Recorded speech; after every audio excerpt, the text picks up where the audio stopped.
തീ കൊട്ടാരം. ദാനിയേൽ പുസ്തകത്തിലെ 3-ാം അധ്യായത്തിൽ ശദ്രക്ക്, മേശക്കും അബേദ്നെഗോക്കും സംഭവിച്ച അത്ഭുതകരമായ കഥ വായിക്കുന്നു.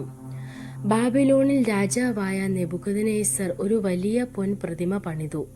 എല്ലാവരും അതിനു മുന്നിൽ കുനിഞ്ഞ് ആരാധിക്കണമെന്ന് കൽപ്പിച്ചു. ആരെങ്കിലും നിരസിച്ചാൽ അവരെ തീ കൊളുത്തിയ കൊട്ടാരത്തിൽ എറിയുമെന്ന് ഭീഷണിപ്പെടുത്തി.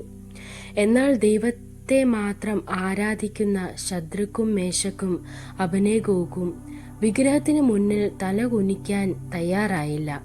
അവരുടെ ഉറച്ച വിശ്വാസം രാജാവിനെ പ്രകോപിപ്പിച്ചു. അവരെ തീ കൊളുത്തിയ കൊട്ടാരത്തിലേക്ക് എറിഞ്ഞു. കൊട്ടാരം അത്ര ചൂടായിരിക്കുന്നു. അവരെ എറിഞ്ഞ സൈനികന്മാരെ പോലും തീ കൊന്നു. എന്നാൽ അത്ഭുതമായി ആ 3 യുവാക്കളും തീയിൽ ഒന്നും ബാധിക്കപ്പെട്ടില്ല. രാജാവ് കൊട്ടാരത്തിനകത്ത് നോക്കുമ്പോൾ 3 പേരല്ല 4 പേർ നടക്കുന്നതായി കണ്ടു. 4-മൻ ദൈവപുത്രനെ പോലെ തോന്നി. അതിലൂടെ ദൈവം തന്നെയാണ് അവർക്കൊപ്പം ഉണ്ടെന്ന് തെളിഞ്ഞു. പിന്നീട് ശദ്രക്കും, മേശക്കും അബേദ്നെഗോവും പുറത്തു വന്നപ്പോൾ അവരുടെ മുടിയും വസ്ത്രവും പോലും തീയിൽ ചുട്ടുപോയിരുന്നില്ല.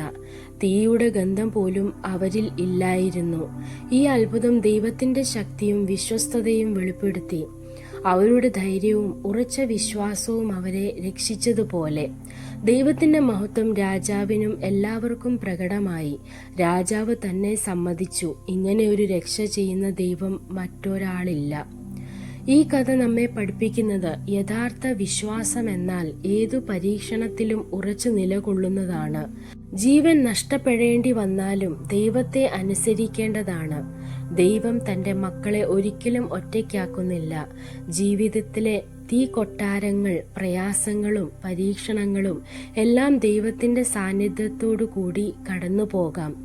അവൻ നമ്മെ കരുത്തു നൽകുകയും വിജയം സമ്മാനിക്കുകയും ചെയ്യുന്നു. വിശ്വാസത്തിൽ ഉറച്ചു നിൽക്കുക. ദൈവം ഓരോ പരീക്ഷണത്തിലും നിങ്ങളോടൊപ്പം ഉണ്ടാകും. ദൈവം നിങ്ങളെ അനുഗ്രഹിക്കട്ടെ.